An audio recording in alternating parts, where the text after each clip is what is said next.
శ్రీ మహాగణాధిపతయే నమః. శ్రీ మహాసరస్వత్యై నమః. శ్రీ గురుభ్యో నమః.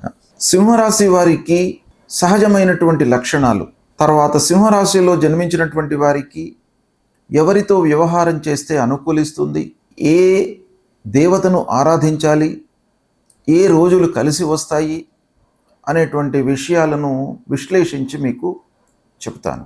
మఘా నక్షత్రం 1, 2, 3 పాదాలలో జన్మించినటువంటి వాళ్ళు, పూర్వ ఫల్గుని నక్షత్రం 1, 2, 3, 4 పాదాలలో జన్మించినటువంటి వాళ్ళు, ఉత్తర ఫల్గుని నక్షత్రం 1వ పాదంలో జన్మించినటువంటి వాళ్ళు సింహరాశి జాతకులు అన్నమాట. అంటే సింహరాశిలో పుట్టినటువంటి వాళ్ళు. అయితే ఈ సింహరాశికి అధిపతి సూర్యుడు. సూర్య భగవానుడు ఈ రాశ్యాధిపతి సింహరాశికి. అగ్నితత్వ రాశి. ఈ అగ్నితత్వ రాశి మూలకంగా తొందరగా రియాక్ట్ అయ్యేటువంటి మనస్తత్వము, కోపము ఇవన్నీ కూడాను ఉంటాయి. కానీ వాళ్ళు చాలా మానసికంగా దృఢంగా ఉంటారు. ఏవైనా కూడాను నిర్ణయాలను ఖచ్చితంగా తీసుకునేటువంటి స్వభావము వీరి లోపల ఉంటుంది. ఈ సింహరాశి ద్విస్వభావ రాశి. తర్వాత సింహరాశి అధిపతి సూర్యుడు గనక, సూర్యుడికి చంద్రుడు, కుజుడు, గురువు మిత్రగ్రహాలు, శుక్రుడు, శని శత్రుగ్రహాలు, బుధుడు సమత్వంతో ఉన్నటువంటి గ్రహము. అంటే సింహరాశి వారికి చంద్రుడు అనుకూలంగా గోచార రీత్యా ఉన్నప్పుడు, కుజుడు గోచార రీత్యా అనుకూల స్థానాల్లో సంచరిస్తున్నప్పుడు, గురువు గోచార రీత్యా అనుకూలంగా ఉన్నప్పుడు చాలా మంచి ఫలితాలను మనం ఎక్స్పెక్ట్ చేయవచ్చును. ఇక శుక్రుడు, శని గోచార రీత్యా ప్రతికూలంగా ఉన్నప్పుడు మరీ ఇన్ని నెగిటివ్ ఎఫెక్ట్స్ ఇచ్చేటువంటి అవకాశాలు ఉంటాయి. సహజంగా శత్రుగ్రహాలు మంచి స్థానాలలో ఉన్నప్పుడు న్యూట్రల్గా ఉంటుంది ఫలితాలు. శత్రుగ్రహాలు శత్రుస్థానాలలో అంటే అనానుకూల స్థానాలలో ఉన్నప్పుడు ద్విగుణీకృతమైనటువంటి నెగిటివ్ ఎఫెక్ట్, ప్రతికూల ఫలితాలు ఉండే అవకాశాలు ఉంటాయి. బుధుడు సమత్వంతో ఉన్నటువంటి గ్రహము ఈ సింహరాశి జాతకులకు. అంతేకాకుండా సింహరాశి జాతకులకు పంచమాధిపతి గురువు, భాగ్యాధిపతి కుజుడు. అంటే ఈ 2 గ్రహాలు శుభగ్రహాలు, అంటే మిత్రగ్రహాలు పంచమాధిపతి భాగ్యాధిపతి కూడాను అయినాడు. కాబట్టి ఈ గ్రహాల యొక్క గోచార ఫలితము అంటే వాళ్ళు సంచరిస్తున్నటువంటి స్థానాలు చాలా ఇన్ఫ్లుయెన్స్ ఇస్తాయి సింహరాశి జాతకులకు. అంటే ముఖ్యంగా సింహరాశి జాతకులకు సూర్యుడు, గురువు, కుజుడు ఈ గ్రహముల యొక్క ఇన్ఫ్లుయెన్స్ బాగా ఉంటుంది. ఇకపోతే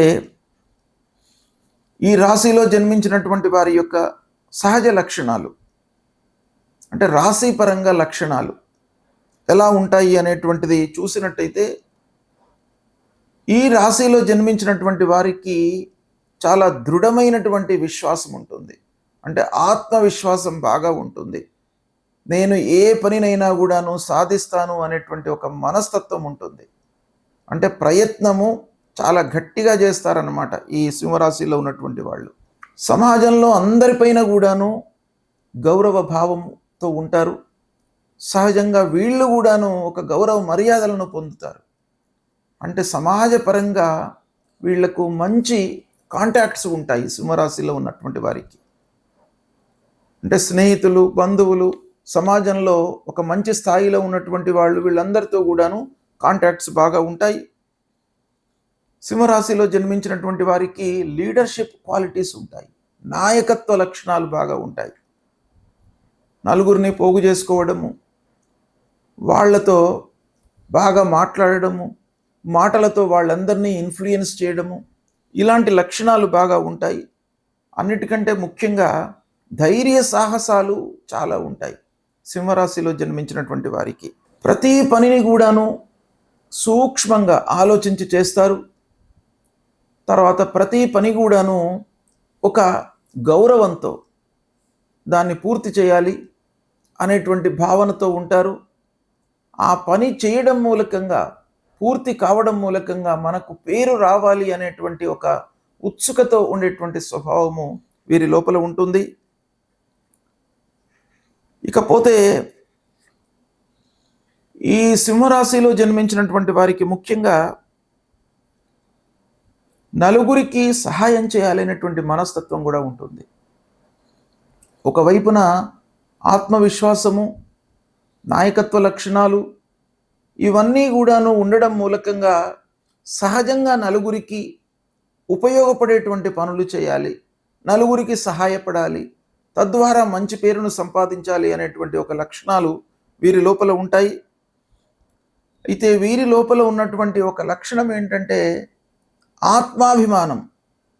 అస్సలు వీరు అవమానాలకు, అపనిందలకు, విమర్శలకు ఇష్టపడరు. వీరిని, సింహరాశిలో జన్మించినటువంటి వారిని ఎవరైనా విమర్శిస్తూ ఉంటే వాళ్లను పక్కన పెట్టడము వీరి యొక్క సహజ లక్షణం. అంటే అవమానాలకు, విమర్శలకు, ద్వేషాలకు వీళ్ళు దూరంగా ఉంటారు, ఇష్టపడరన్నమాట అలాంటి మనస్తత్వాన్నితో ఉన్నటువంటి వాళ్ళు. ముఖ్యంగా సింహరాశిలో జన్మించినటువంటి వారి యొక్క మాట తీరు బాగా ఉంటుంది. నలుగురిని ఇన్ఫ్లుయెన్స్ చేసేటువంటి రీతిలో వీళ్ళ యొక్క మాటలు ఉంటాయి. కాబట్టి ఈ సింహరాశిలో ఉన్నటువంటి వాళ్ళు చాలా పనులను మాటలతో నెరవేర్చుకునేటువంటి అవకాశాలు ఉంటాయి. కాకపోతే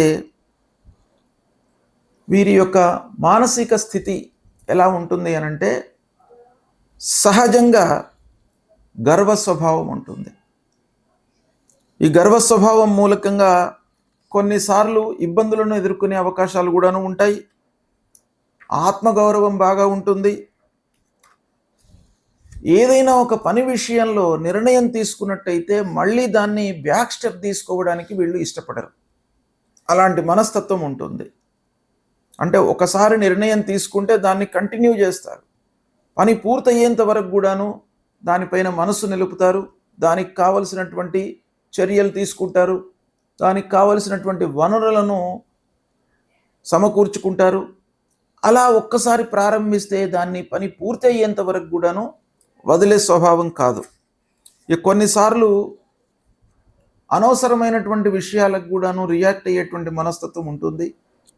సహజంగా ప్రతి విషయానికి కూడాను తొందరపాటు, భావోద్వేగాలకు గురి కావడము ఇలాంటి లక్షణాలు ఉంటాయి.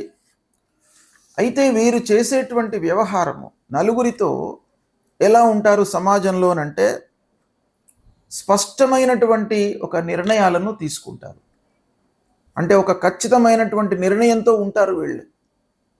మనుషులు మోటివేట్ చేస్తే వీళ్ళు మారే స్వభావం కాదు సింహరాశిలో ఉన్నటువంటి వాళ్ళు. కాబట్టి ఈ రాశి జాతకులకు ఒక దృఢమైనటువంటి సంకల్పం ఉంటుంది కనుక వీళ్లను మార్చడము చాలా కష్టం. ఇక సత్యంగా ఉంటారు. అబద్ధాలు చెప్పడం అనేటువంటిది వీళ్లకు ఉండదు, వీరి యొక్క లక్షణం కాదు. కాబట్టి వ్యవహారంలో కొంత నిక్కచ్చిగా ఉంటారు కనుక కొన్నిసార్లు ఇబ్బందులను ఎదుర్కొనేటువంటి అవకాశాలు కూడాను ఉంటాయి. అయితే ఓవరాల్గా వీళ్ళు ఏ ఫీల్డ్లో రాణిస్తారు అనే విషయాన్ని చూసినట్టయితే రాజకీయంలో రాణిస్తారు, అడ్మినిస్ట్రేషన్ వైపుకు వెళ్ళేటువంటి అవకాశాలు ఉన్నాయి. సంస్థలను నడపడం కానివ్వండి, సంస్థలను పెట్టుకోవడం కానివ్వండి, లేదా అడ్మినిస్ట్రేటివ్ ఫీల్డ్స్ లోపల ఐఏఎస్, ఐపీఎస్ ఇలాంటి ఉన్నతమైనటువంటి శ్రేణిలో వీళ్లకు బాగా కలిసి వస్తుంది. ఒక రకంగా సైన్యంలోకి కూడాను వెళ్ళేటువంటి అవకాశాలు ఉంటాయి. దేశ సేవ చేయాలి అనేటువంటి లక్షణం కూడా వీళ్ళ లోపల ఉంటుంది కాబట్టి సైన్యంలోకి కూడా వెళ్ళడానికి వీళ్ళు ఇష్టపడతారు. ఇక నలుగురిని మోటివేట్ చేయడం వీళ్ళ యొక్క ముఖ్య ఉద్దేశం కనుక ఉపాధ్యాయ వృత్తి లోపల కూడాను వీళ్ళు వెళ్ళేటువంటి అవకాశాలు ఉన్నాయి. ఆ వృత్తి కూడాను రాణిస్తారు. ఇక కళలు, సంగీతము ఈ ఫీల్డ్స్ లోపల కూడాను రాణించేటువంటి అవకాశాలు ఉన్నాయి. ఇక ఓవరాల్గా చూసినట్టయితే ఆర్థిక పరిస్థితి బాగా ఉంటుంది.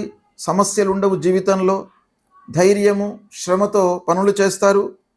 కానీ ఖర్చు చేయడం కూడాను వీళ్లకు ఎక్కువగా ఉంటుంది.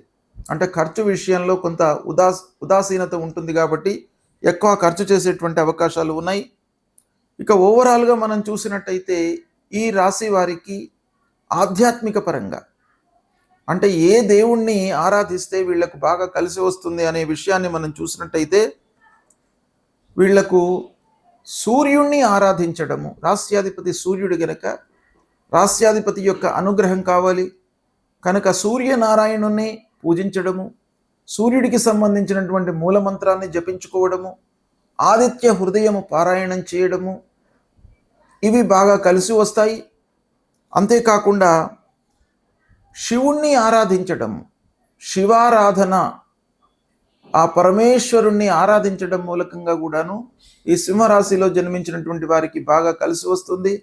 కనుక సూర్య నమస్కారాలు చేయడము, నిత్యం కూడాను ఆ పరమశివుణ్ణి పూజించడము, దగ్గర ఉన్నటువంటి దేవాలయానికి వెళ్ళడము, ఇవి చేసుకున్నట్టయితే గ్రహస్థితి ప్రతికూలంగా ఉన్నప్పుడు ఈ భగవత్ ఆరాధన అనేటువంటిది బాగా కలిసి వస్తుంది. గనక ఈ సింహరాశి జాతకులకు ఈ దేవతలను ఆరాధించినట్టయితే గ్రహస్థితి ఎలా ఉన్నప్పటికీ మీకు ఆ గ్రహస్థితి మూలకంగా జనించేటువంటి ఆ దుష్ఫలితాలు మీ దగ్గరికి రాకుండా ఉంటాయి.